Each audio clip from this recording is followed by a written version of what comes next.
আসসালামু আলাইকুম, কেমন আছেন সবাই? আজকে আপনাদের সাথে একটা রেসিপি শেয়ার করব, ঝটপট একটা নাস্তা, বিকেলের নাস্তা। আশা করি আপনাদের অনেক বেশি পছন্দ হবে। আর চিটং এর মানুষের তো এই জিনিস অনেক বেশি পছন্দের।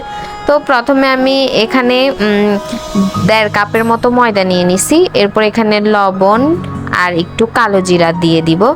এরপরে এই মিশ্রণটাকে আমি একটু ভালো করে মিশিয়ে এরপর এখানে আমি দিয়ে দিব 2 টেবিল চামচের মতো তেল। আর তেলটা দিয়ে ময়দাটাকে ভালোভাবে মিশিয়ে নেবেন, যেন মানে ময়দাটা আর তেলটা এমনভাবে মিশাবেন যেন ময়দাটা হাতের মুঠে করে ধরলে একেবারে মানে শক্ত হয়ে যায় আর কি, ওই রকম ভাবে। তো দেখেন, মানে আমি তো ভিডিওতে দেখাই দিচ্ছি যে এরকম করে ধরতে হবে। আর বিকেলের নাস্তার জন্য এর চাইতে সহজ রেসিপি আমার থেকে আর কিছুই মনে হয় না। একেবারে সহজ আর অনেক বেশি মজার একটা রেসিপি। আর চিটং এর মানুষ কিন্তু এই রেসিপি অনেক বেশি খায়। এটা ওনারা বিয়ে শাদিতে এই জিনিস না হইলে হয়ই না ওনাদের, আমার মতে আর কি। তারপরে এই যে দেখেন, ময়দা তেলটা আমি এত ভালো করে মিক্স করছি যে ময়দাটা যখন আমি হাতে নিছি একেবারে দলা পেকে যায়। তারপরে এখানে আমি একদম নর্মাল টেম্পারেচারের পানি দিয়ে আমি একটা ডো করে নিব। আর ডোটা অনেক বেশি সফট হবে, যেহেতু তেলটা একটু এখানে বেশি দেওয়া হয়েছে, এই জন্য ডোটা অনেক বেশি নরম হবে আর কি। এই যে অল্প অল্প পানি দিয়ে আমি এখন ডোটা তৈরি করে নিব।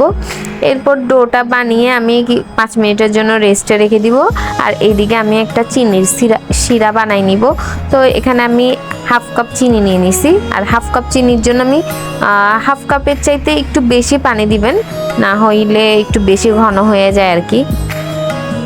আমি এখানে 1/2 কাপই পানি দিছিলাম, এই জন্য চিনির শিরাটা আমার একটু বেশি ঘন হয়ে গেছে। আপনারা 1/2 কাপের চাইতে আর একটু বেশি পানি দিবেন। তারপরে এই যে আমি এখানে একটা স্মেলের জন্য একটা এলাচ দিয়ে দিব, আর এলাচ দিলে একটু সুন্দর একটা খুশবু বের হয়।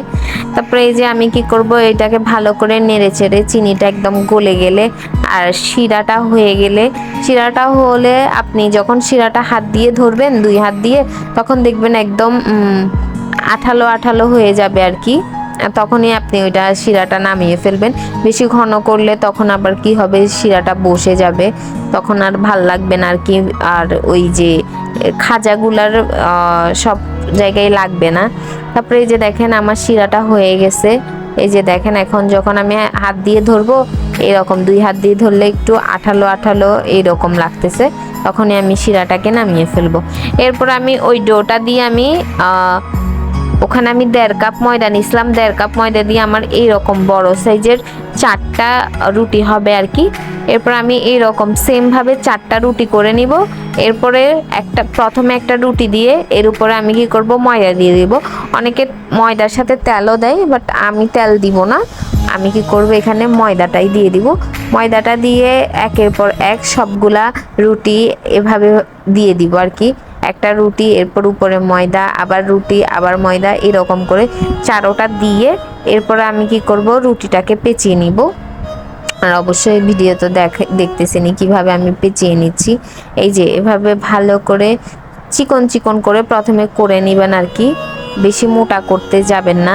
আর রুটিটা একদম পাতলা করে করবেন, তাহলে খাজাগুলার দেখতে অনেক বেশি সুন্দর হবে। তারপরে এই যে আমি মানে সাইডগুলা কেটে নিব, ওইগুলা একটু বেশি লাগে এই জন্য কেটে নিছি। এরপর আমি এখানে চিকন চিকন ছোট ছোট করে নিচ্ছি, যেহেতু আমি বাসায় খাবো সেহেতু ছোট ছোট করলে আমার মতে বেশি একটু ক্রিস্পি হয়, অনেক বেশি ভালো হয়। এই জন্য আপনাদের মতো আপনারা চাইলে আরো বড় বড় টুকরা করে নিতে পারেন, বাট আমার থেকে এই সাইজেই অনেক কিউট লাগে আর কি। আর খেতেও ভাল লাগে, আর এই সাইজ করলে মানে ভাজতেও অনেক বেশি সহজ হয়। তারপরে এই যে দেখেন, জাস্ট একটা একটা করে ডলা দিয়ে দিব, 1 ডলা দিয়ে দিলেই হয়ে যাবে।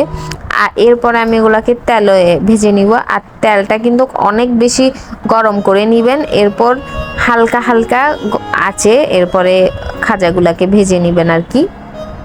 এই যে এখন আমি সবগুলা খাজাকে ভেজে নিব। আসলে এই খাজা আমারও অনেক বেশি পছন্দের। আর আজকে যেহেতু প্রথম আমি বাসায় বানাইছি, ফাইজা তো মানে ওই ওর এত বেশি পছন্দ হয়েছে যে ও অনেকগুলা খাইছে মাশাল্লাহ। আর এই রেসিপিটা আমি আগে পারতাম না, তো বড় আপু যেহেতু চিটাং এর বউ, তো ওর থেকে আর কি শিখে নিছিলাম রেসিপিটা। ও আজকে আমাকে অনেক হেল্প করছে এই রেসিপিটা বানানোর জন্য। তারপর দেখেন এই রকম করে আমি ব্রাউন কালার করে সবগুলা খাজা ভেজে নিব। আর চিটংয়ের মানুষরা এটাকে খাজা বলে। আপনারা আপনাদের দেশের বাড়িতে এটাকে কি বলে অবশ্যই কমেন্ট করে জানাবেন। এখন যখন আমার এই খাজাগুলা একেবারে ব্রাউন কালার হয়ে যাবে, এরপর আমি এইটাকে গরম গরম কি করব, এই চিনির শিরাটাতে দিয়ে দেব। আমার শিরাটা একটু বেশি বললামই তো, ঘন হয়ে গেছে, কারণ আমার পানির পরিমাণটা একটু কম ছিল। পানি আপনারা বলেই দিছি, আবারও বলতেছি যে আধা কাপ চিনি নিলে অবশ্যই আধা কাপের চাইতে বেশি পানি নেবেন। তারপরে এই যে দেখেন মাশাআল্লাহ, এগুলা যে এত পরিমাণ ক্রিস্পি আর এত পরিমাণ মজা, আপনারা বাসায় না বানালেই জানবেন না। তো সবাই ভালো থাকবেন, আল্লাহ হাফেজ।